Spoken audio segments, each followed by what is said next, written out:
Good morning. Thank you for joining me for another 5 good minutes with the Word. I'm Barry Bryson, and we're continuing our study of the suffering servant passage. We're finishing chapter 52, and we're going to look at verses 13 through 15. We have been told to rejoice, and we've been rejoicing because of the salvation of God, although there was also the foreshadowing that there is going to be a great price paid to grant us our joy. And these verses, 13 through 15, they are transitional. It's a very short passage. It's, 7, 8 lines of transition from jubilation to looking at the servant and all the suffering he will endure. But they do the job to make us serious. He's just said, you're not going to leave as fugitives. I need you to maintain your purity. I need you to not go back into your uncleanness. And to achieve that, we have to remember the cost of our joy. So, verses 13 through 15. Behold, my servant will prosper. Look, my servant will prosper. He will be high and lifted up and greatly exalted. Just as many were astonished at you, so his appearance was marred more than any man, and his form more than the sons of men. Thus he will sprinkle many nations. Kings will shut their mouths on account of him. For what had not been told them, they will see, and what they had not heard, they will understand. Okay, look at my servant. That's how God begins this passage. He's the one speaking. Look at my servant. He's going to succeed. He's going to prosper. He's going to be high, lifted up, and greatly exalted. Every knee shall bow, every tongue shall confess. He will be given a name above all names. Philippians chapter 2. And that happened, but it only happened after the death, the burial, the resurrection, and the ascension of Jesus. Only after the sacrifice. Just as many are astonished at you, just as kings are astonished at what I did in history to bring you back, a pure people, they're going to be astonished at him. And why? His appearance was marred more than any man, his form more than the sons of men, because of the suffering, because of the mutilation, because of the death he's going to have to endure. He will sprinkle many nations. With what? With blood. He's telling us, when we look at the Messiah, when we look at the servant, we're looking at a sacrifice.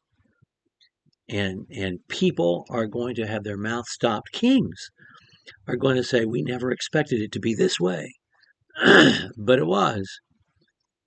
And it could be no other way, which we're going to understand when we get into chapter 53. So we are still in awe, but it is not the awe of jubilation. It is the awe of reverence and of humility at understanding the cost of our joy, of our jubilation, of our redemption. And that's what he has foretold here at the end of chapter 52, as we go into chapter 53. And this element of surprise, even though he's told us everything ahead of time, it's here. Who has believed our message is how the next verse is going to begin. And of course, the prophet Habakkuk, in a few years, God is going to say to him, I'm about to do things in your day. You would not believe me even if I explained them to you. Peter talks about the things that God did that folks couldn't figure out ahead of time. Angels long to look into them. Think about Jesus' own experience. Think about the road to Emmaus. I mean, the passages were there. God was clear. In the same way, Jesus with his own apostles said quite plainly and clearly in simple declarative sentences that had no semicolons in them, I'm going to Jerusalem. I'm going to be handed over to the Gentiles. They're going to crucify me. And in 3 days, I'm going to raise from the dead. And did they listen to him? Did they understand him? No. And all those things were foretold in Scripture. Jesus had such facility at saying, did you not listen to this passage, to that passage, to this other passage? But their hearts were so hardened that during his lifetime they would not comprehend as he explained the Scriptures to them. And even his own apostles, even his own disciples were hesitant, were resistant to understand. And he had to go back and explain things again before he ascended into heaven. And it's that surprise. It's that element of surprise. Remember at the beginning of the book of Isaiah in chapter 6, when God calls Isaiah and he says, I'll go tell your message. And he said, seeing they will not comprehend, hearing they won't understand. That's your job, to talk to a people who just won't see and just won't understand.